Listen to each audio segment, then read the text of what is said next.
Vamos voltar? Então, eu vou falar agora sobre a ascensão do nazismo na Alemanha. Esses governos, o governo fascista, o governo nazista, eles se apropriam de um país quando o país está enfrentando uma crise, tá? Por quê? Porque eles pregam, na verdade, uma mudança muito radical, uma melhoria significativa, sai prometendo coisas que às vezes a população acaba de uma forma muito alienada acreditando, tá? Então, em meio a essa situação crítica, foi fundado, na verdade, na Alemanha, o Partido Nacional Socialista dos Trabalhadores Alemães, que é o chamado Partido Nazista. O nazismo apresentava características da necessidade da raça alemã se constituir enquanto nação. Veja que absurdo. Hitler, quando ele mandou matar milhões de judeus, de negros, de ciganos, de homossexuais, de pessoas deficientes na Alemanha, sabe o que é que ele queria? Ele queria montar, na verdade, uma raça que ele considerava ariana. Ele queria que a população fosse apenas de pessoas brancas, como ele, tá? Então, todas aquelas pessoas que não eram brancas, que não tinham sangue realmente alemão, que não eram alemão de fato, elas não mereciam viver. Por quê? Porque ele considerava a raça dele, que a gente sabe que hoje não existe raças de pessoas, né? Somos todos os grupos humanos, somos descendentes do Homo sapiens e acabou. Mas Hitler queria, na verdade, criar, tá? Uma raça, o que ele chamava de raça ariana. Então, por isso que ele mandou matar muita gente, porque ele achava que só quem deveria viver e que a humanidade melhoraria se só existisse brancos de descendência realmente alemã, tá? E assim ter uma nova geração. Veja que absurdo, certo? Então Adolfo Hitler, ele assume a liderança desse partido, tá? E ele queria constituir, na verdade, uma raça apenas de pessoa branca e vai ter um culto muito grande à personalidade do líder. E a combinação dessas ações armadas com a atuação política, certo, gente? O grande líder do partido nazista foi Adolfo Hitler. Hitler foi nomeado primeiro-ministro da Alemanha, assim como Mussolini lá na Itália, e depois, com a morte do presidente alemão, ele assumiu a presidência do país. Veja que absurdo que a Alemanha enfrentou, tendo como um psicopata, um louco, na verdade, Adolfo Hitler. É por isso que eu tenho muito medo do atual presidente que nós temos, porque ele tem muitas características negativas de nazismo, de fascismo, e a gente já sabe que nazismo e fascismo não é coisa boa. Matou muita gente, matou muito inocente em nome de conceitos ou de ideologias que nós sabemos que não existem. Então Hitler assume o poder, tá? É extremamente autoritário, contava com o apoio da alta burguesia, como sempre, essas pessoas sempre têm um apoio da classe muito alta da sociedade, porque a gente sabe que rico não gosta de pobre, tá? E promoveu uma intensa mobilização popular. Ele acabou com o federalismo. O federalismo é uma forma de governo, como eu disse a vocês, nós temos no Brasil uma federação, tá? Em que vai dizer que nós vamos ter a figura do presidente, a figura dos deputados, uma divisão muito partidária de poder.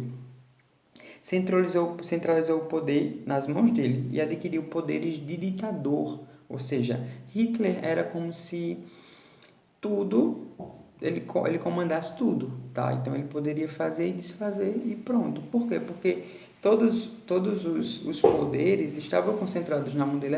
Parecia que nós estávamos voltando nessa época à figura da monarquia. Um rei, ele não tinha um poder absoluto, então Hitler agora ele assume essa figura, tá? Como um ditador, como uma pessoa que é capaz de mandar e desmandar, e acabou. O nazismo de Hitler liderou nazistas na tentativa de derrubar o poder na cidade de Munique, na região da Alemanha. A tentativa de golpe foi rapidamente sufocada pela política bávara e Hitler foi preso com outros nazistas. Na prisão, ele escreveu uma obra, que era chamada Minha Luta, na qual definiu os princípios nazistas. Mas antes dele ser preso, ele conseguiu acabar com a vida e destruir sonhos de muita gente.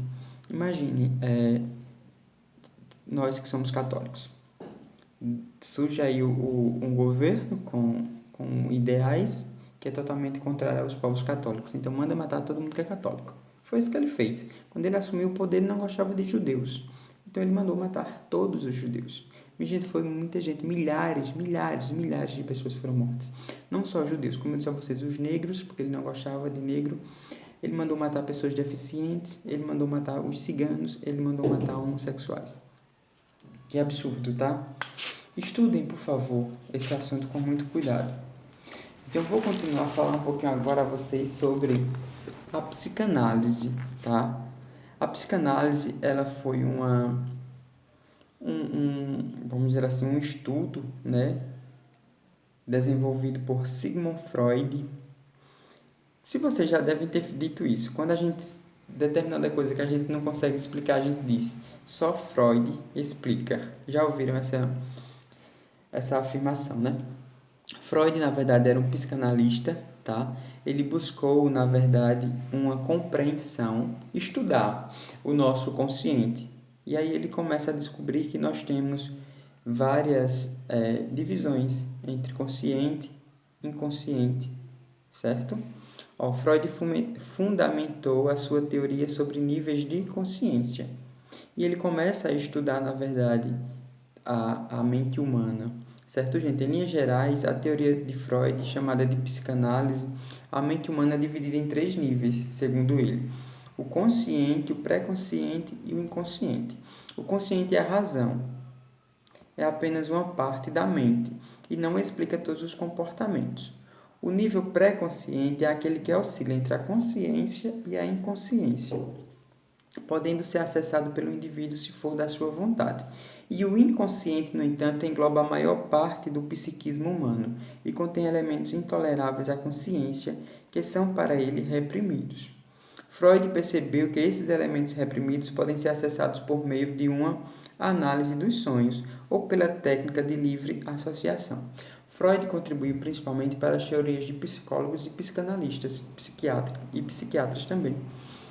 Quando a gente tem um problema, quando a gente enfrenta um problema, às vezes muito grande na infância da gente, ou pessoas que são, por exemplo, abusadas sexualmente ou alguma coisa do tipo, elas buscam, na verdade, fazer uma terapia.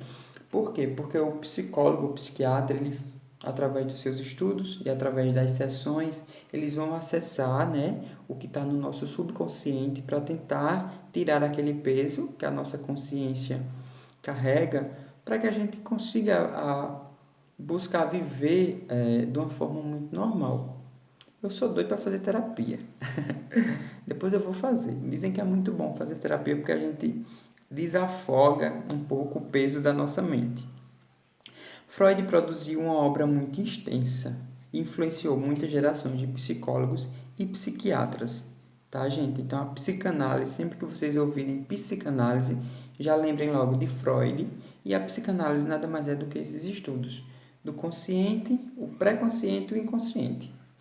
Muito, muito bom. Façam também a leitura desse contexto, tá? Só que muitas descobertas de Freud, inclusive assistiu a uma série dele que tem na Netflix, às vezes um pouco tenebrosa. Muitas descobertas que ele fez em relação à psicanálise, houve um momento em que ele teve que destruir tudo que ele tinha descoberto. Por quê? Porque naquela época, como a gente bem sabe, os governos, eles não gostam de pessoas inteligentes e pessoas que pensem, porque pessoas que pensam são capazes de derrubar um governo autoritário.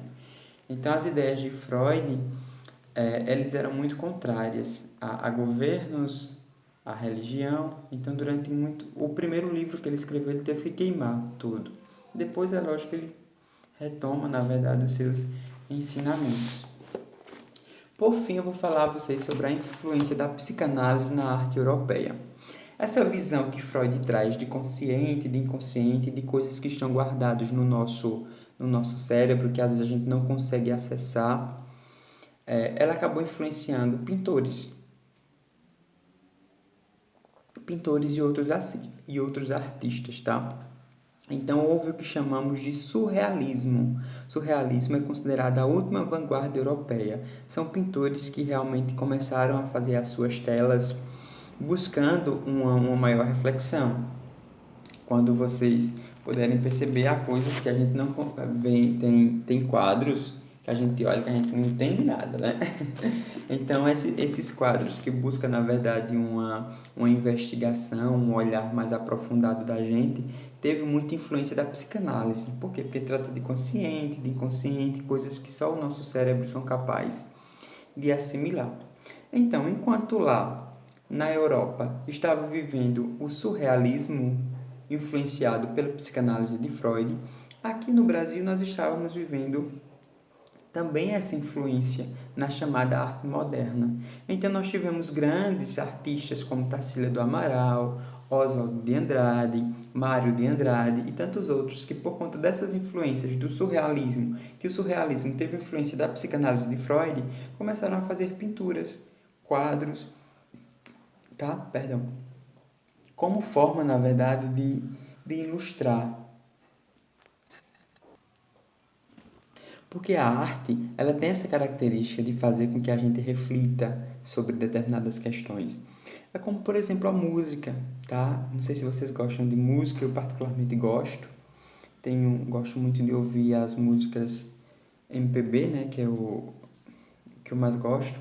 Então, a música, às vezes, ela desperta coisas boas na gente. E uma dica que eu dou a vocês é escutem boas músicas, tá? Hoje, eu não critico, na verdade, quem gosta de escutar funk e tudo. Escutar, assim, ir para uma festa, dançar, tudo bem. Mas para escutar em casa, busquem ouvir músicas que sejam mais tranquilas, porque vai fazer um bem danado para a mente de vocês, certo? É bom, desperta sentimentos bons, assim, coisas boas dentro da gente, do que aqueles batidão. Batidão é bom para festa, mas para estar em casa ouvindo, ouçam músicas boas, tá? Um abraço. É muito bom conversar com vocês. Que bom saber que estamos mais uma vez aqui. E eu vou querer que vocês respondam para mim a atividade da página 16 e da página 17. Mas vocês só precisam me enviar na próxima semana. Tá bem? Fiquem bem. Tchau!